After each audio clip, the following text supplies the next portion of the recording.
Hey, what's going on, everybody? Another month, another issue of the Game Informer magazine. This month, we're going to be talking about issue number 371, with the front cover being Ninja Gaiden 4. We're also going to be talking about the article discussing Ninja Gaiden 4 a little bit here. But to break down this front cover, definitely, I think it might be my favorite front cover that I've gotten yet. Let me see. We have Borderlands 4, which is pretty cool. Vampire Masquerade Bloodlines 2. I like it. But Ninja Gaiden 4, I feel like it doesn't hit me as it's not as stylistic as Borderlands 4 cover was. And I think in a way, I don't know if I would say it's more dramatic or less dramatic than Vampire Masquerade Bloodlines 2, but I do like Ninja Gaiden. I do like Ninja Gaiden. I was happy to see it on the cover. I did see that, I think it's the Outer World. What is it? I get it confused between Outer Wilds, I think it's Outer Worlds.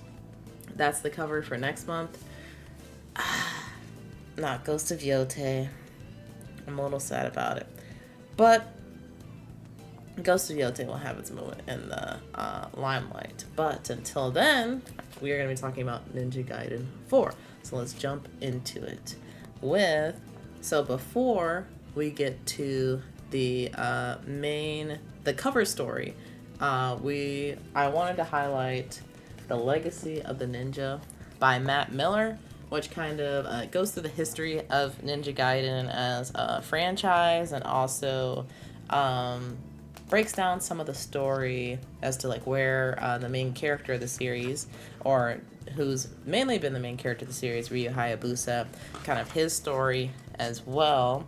And what I thought was interesting with this article in particular was the fact that I had no idea that Ryu Hayabusa was not a guest character in Dead or Alive, and he's like one of the main like reoccurring characters in that fighting game. I had no idea that it was supposed to be like a spin-off of the Ninja Gaiden series, so that was all really interesting to learn about. And if you're looking for some retro gaming lore, this is the perfect place to start, because I had no idea. Well, is it retro or is it retro? I don't know. I was too young, so I think it's retro. But on to Back in Black by Brian Shea. There is a lot of gameplay description in this article for a demo that Brian Shea was able to play in I believe it's Platinum Games office in Japan. So I won't be going through all of that. I think it's better if you read it for yourself, or if you're able to check out, I believe the Xbox showed off some gameplay at Gamescom, then please do that. I think it'll do much better justice than me trying to mime somebody else's words and impressions to you. But what I did want to talk through was Platinum Games and Team Ninja kind of coming together, or I guess just like how I feel about that in general, which I think is really awesome. And it's actually like somewhere on this page that Brian kind of talks about how this deal between the two developers kind of came together, with both CEOs, I believe, or at least, executives within the company. They're friends. They're like, hey, like, we should work together. We should work on a game together. And then to come to find out, I believe they said there's some people from Team Ninja that had either like worked with Platinum before, or were big fans of games like Bayonetta and Nier Automata. And that's something that I feel like, at least me personally, to my knowledge, I haven't seen much in the games industry, as collaboration with like a couple developers, or like a collection of developers, to come together to make projects like this, where Team Ninja, obviously, they've been working on Ninja Gaiden since the beginning. So they have like an established history and flavor and how they want to do things. But then Platinum Games is able to say like, hey, let's sprinkle a little spice here. Like, let's enhance this action, make it super different, or super unique, I should say. And that's something that I think developers should do more. And I think, you know, if you need any other evidence, you should look at Aggro Crab and Landfall that made one of the hottest games of 2025 this year, peak. Absolutely, just the I guess collaboration between the gameplay style, like that challenging climbing mechanics, and also the cuteness of the characters, and the kind of like disarming you in that way, and then realizing like, oh wait, this game is not cute. Like it's kind of scary, it's kind of intimidating. It's something I still need to play, but I'm making plans this week, so hopefully we can change that. Something else that Brian kind of went into detail in his article is the differences between Yakumo and Ryu. Brian mainly talks about Yakumo in this article. The demo is mainly focused on Yakumo because he's the main protagonist for this game, which makes me think like they're not putting Ryu into the retirement home per se. Like, he's still present in the game. You could still play as him and have levels, play levels as him. But he's definitely not as present as he's been the entire Ninja Gaiden series, so it makes me think, like, what is the future for him? Especially since he's clashing with our main protagonist. So I'm excited to learn more about that when I get around to playing it. Right now I'm playing Yote, and I'm pretty locked in. I am pretty locked in. But the differences between Yakumo and Ryu. It seems like Ryu is going to play as more, as Brian described it, like more of a physical, a little bit of a stronger character compared to Yakumo, who's a little bit more technical, a little bit more quicker on his feet, a little bit more, I guess, nimble, especially with some of the tools that he's able to use, like a grappling tool that he can kind of like zip around, which I think is interesting. And then Yakumo also has a Blood Raven form that enhances all of his weapons and I think base abilities, which I think is kind of interesting too. And it seems that the way that Brian described it, you're supposed to use it to not necessarily using it to counter your enemies, even though you can do that, but use it in more like opportune moments rather than just like, oh, I'm building up this like power gauge, and then when it's built up I can kind of just like unleash. It seems like it's supposed to be, or not supposed to be, but it seems like you can use it in more of a strategic fashion. I'm sure you can just like go wild once you build up a meter, but he was saying the challenge is definitely still here in the series, which coming off of 3, which what I read from the retro article, they were saying 3 was not a favorite in the Ninja Gaiden community. They are bringing that difficulty back in 4, and so having the Blood Raven form is something that will help you get through some tough times, it seems. Whereas Ryu, he doesn't necessarily get that big power up, but he's able to build meter so that he can use some of those Ninpo techniques that I was able to use in Ninja Gaiden 2 Black. So I'm excited to see those return to the series as well.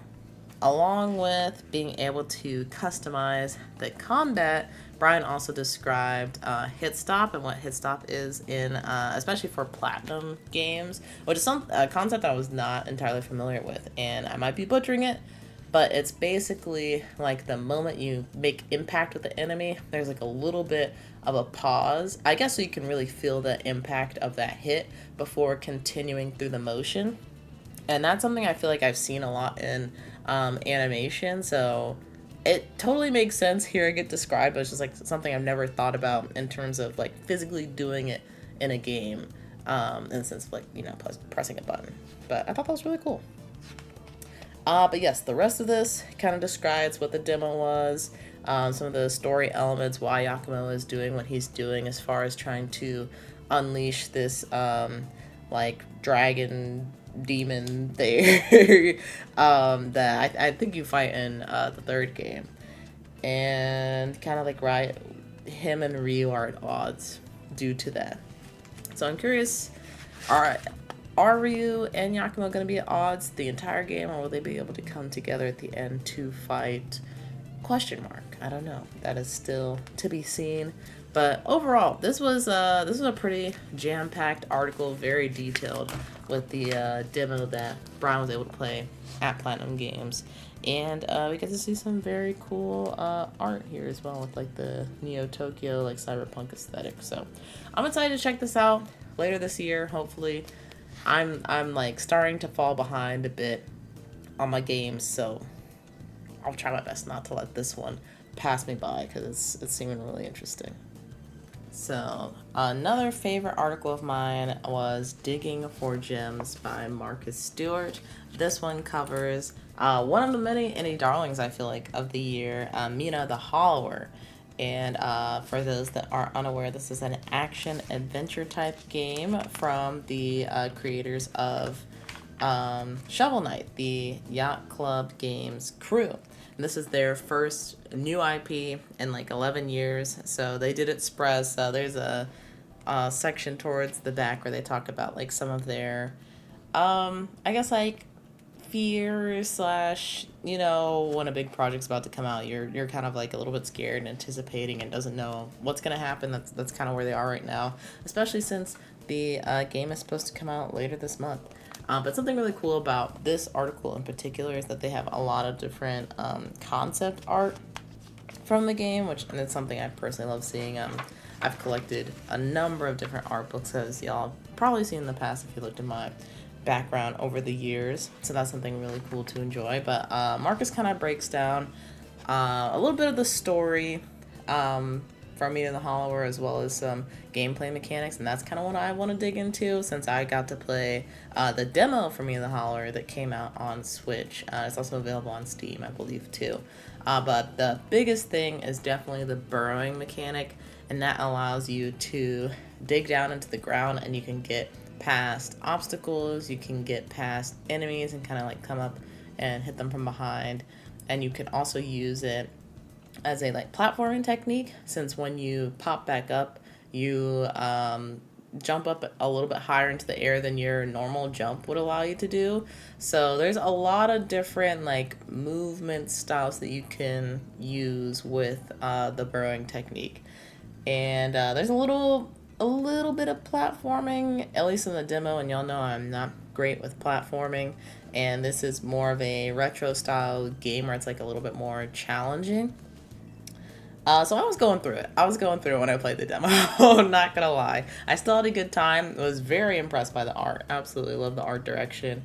The gameplay. I also think, and Marcus talks about this later in the article too, is like very player centric, where they have used, I think, a lot of the quality of life changes that we've seen just like over the years, such as like the founder of Yacht Club Games, or one of the co-founders, Sean Velasco, I believe it is, mentions, you know, when people play RPGs, they tend to like go around like the little town square area a whole bunch of times to make sure they don't miss any dialogue from anybody that wants to talk to them or like has a secret item. And he says that he tries not to have, in this game, they try not to have people too far apart or resources that are too far apart, so the players didn't feel like they were spending so much time like doing that loop, and instead they were spending time more meaningfully like actually playing the game, exploring the world in combat, etc. Another thing about this is that this game takes inspiration from Zelda games, and it's like very clear to see looking at some of the pixel art that they do. And Marcus also described that there's going to be like an overworld that connects like 6 different biomes, which that's something that I feel like I definitely felt in Link's Awakening. So that's really cool to see. It's like, you know, big Zelda fan. So that's another selling point for me for sure. The challenge is also, people are really getting into like these challenging games. So I feel like if you're looking for a challenge, it definitely can be here with Mina the Hollower. I'm not a great platformer, so I'm sure there was just like an extra layer for me. But for people that are used to playing like these action adventure, like kind of platforming, 2D platforming games, I'm sure you'd have a much easier time with it. But the combat itself is also like, you have to really pay attention and use your resources wisely, because there is like a little bit of some resource management that you have to do in combat. And then I think one of my favorite parts about reading this article, which I think was on this page, the previous page, is that there are like different NPCs that I guess react with you, and one of them is a paperboy, and the paperboy gives you a newspaper that's actually generated based on what you've done in the game, and it'll tell you like different things you've accomplished, like how many enemies you've killed, and it also might give you like in-game hints for like what might be coming up, or maybe even like a secret or something, which is really cool. And I like that it like further immerses you into the game, because like the game is paying attention to what you do as a player, and not just like, oh, this is the script from the Hollower, like I'll go through that and then player will be on their way. But yeah, overall, very cool article. Very fun demo. I recommend y'all check the demo. I believe it is still up. And as it said at the beginning of the article, this game will be coming out October 31st. So I don't know when this video comes out, but I'm sure it's not far away, if not already out. So yeah, upcoming indie darling. Excited to see how things work out for them. Alright, so before I jump into the next article, I know the previous one I was highlighting the Mina the Hollower article. They actually just received a delay.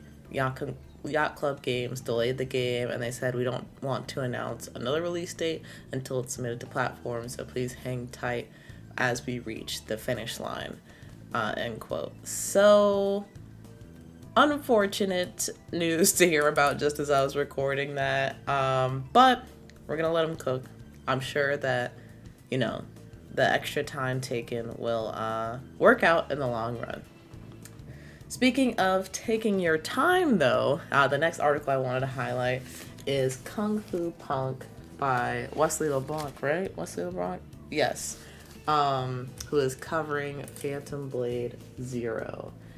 So Wesley LeBlanc got the opportunity to go to China to try the Phantom Blade Zero demo, as well as go to a live event where it seems like the Chinese public was able to come and try the demo, which is pretty cool, and I think that's not super common. I can think of like maybe one event where that's happened in America, and that was like recently with Konami doing like a Metal Gear Solid Delta event, which I think people got to play the demo there.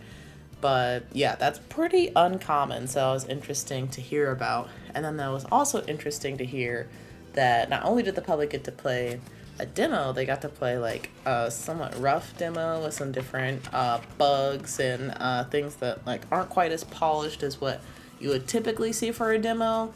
And I thought it was interesting that, sorry for the New York background, but I thought it was interesting that one of the developers goes by S, and S was saying that in China, when you're developing a mobile game, they'll often have play testers like repeatedly test the game to make sure that the mechanics are fun, or that people are enjoying like what they're playing, and that they're really, it's more player focused than it is kind of focusing wholly on the art. And S kind of goes into details about that, like, you know, they're making a game and games are art, but ultimately they're in the business of creating games. So there's like a little bit of a balance of like doing something that they want that like comes from the heart, but also making sure that it's not necessarily palatable for their players, but that the art is going to be received in a way that the artist would like, basically.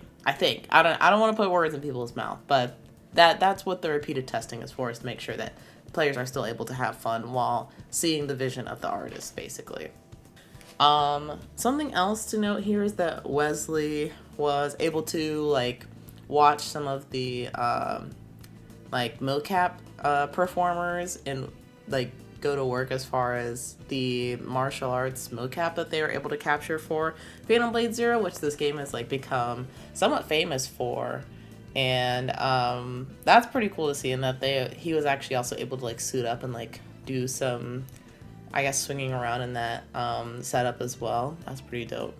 But something to note for the game specifically is that Wesley was saying a lot of people, when they look at the trailers, it looks more like a Souls-like game. But Wesley more closely compared it to like a martial arts Devil May Cry, so more action-based, not as much around like difficulty or anything that Souls-like is typically known for. So that's actually pretty good for me to hear, because I'm like, I've dipped my toes into Souls-likes a little bit, but it's still not, I haven't felt the urge to commit just yet. And then Wesley also talks about playing the 1 hour demo for Phantom Blade Zero 5 times. I feel like that's got to show that either Wesley was committed to learning everything that he possibly can about this demo, or he was having a good time, or maybe a little bit of both. So he was able to do multiple runs, kind of test out some of the different weapons, and I think he said there was like 60 something weapons or something like that, which makes me wonder how good is the variation between like movesets / play styles.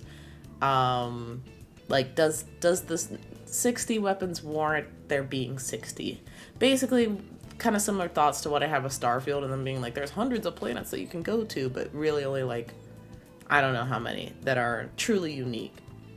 That's kind of what I'm wondering here, but we will see. We will see. But yeah, overall, sounded like Wesley had a good time. I'm definitely curious to see more about this, because the mocap and the super fluid animation is like gorgeous to watch in action, and I would love to be able to like play it and feel like I'm like contributing to like the amazing martial arts that is happening.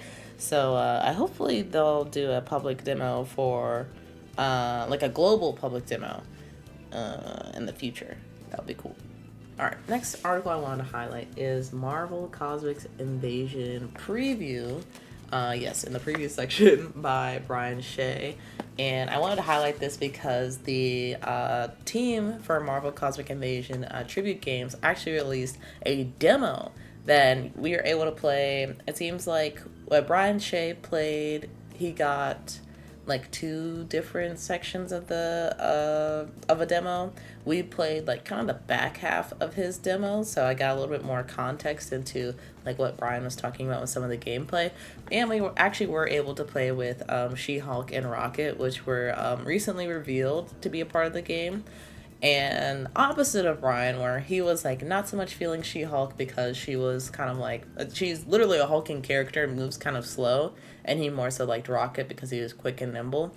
I felt like, I don't know if Rocket's using pea shooters, I don't know if he has bad aim, but I was not the biggest fan of Rocket. Like, he's cool, but I definitely like She-Hulk. She was pulling out all the wrestling moves. She was making impact with the enemies, and that's what I like. I like a little bit of a tanky character, so if me and Brian played together, I could take She-Hulk, no problem. He could have Rocket. But this is from the same team that did, I think it's 2022's TMNT Shredder's Revenge, which is an absolutely incredible side-scrolling beat 'em up. If you guys haven't played it, you guys should check it out, so you kind of have a little taste as to what you might be in for with Marvel Cosmic Invasion, because we're getting a lot of similar things here. I will say, I think for Marvel Cosmic Invasion, I think there might be like a bit of a step up when it comes to like some of the pixel animation and art direction in general, just because Marvel is such a vast IP with so many different looks and feels and characters. I think it's easy to like lean into that. And I don't know if I've noticed this so much in TMNT, or maybe I just don't remember because it's been a little while, but playing the demo for Marvel Cosmic Invasion a second time, or I think we actually played it maybe 3 or 4 times, but the second time I got to notice some of the like background animations, some of the different things that are happening around the combat that you can't necessarily interact with, but you just see what's going on in the world, and it makes it feel like so much more lively than like your grandpa's like side-scrolling beat 'em up, basically. So that was really cool to see, and it also felt like especially when you're on the Shield helicarrier later in the demo that they released, which I think it's just on Steam. You see like Shield agents fighting in the background alongside you, which is also really cool. But yeah, really like the combat. It's actually deeper than I thought. It took like 3 or 4 runs to figure out that you can hold like I think it's X is the basic action button, and then they have like a heavy action button. You can hold that to like make a different combo. I wish that there was like a combo list. Actually, no, they do have a combo list, but it's only accessible in the main menu. So I wish they made it accessible in the pause menu as well, just so that way when you're in combat, which I don't think that this game actually has a pause. I think the overlay comes up, but the game is still going, which is, you have to pause after you've like got rid of everybody.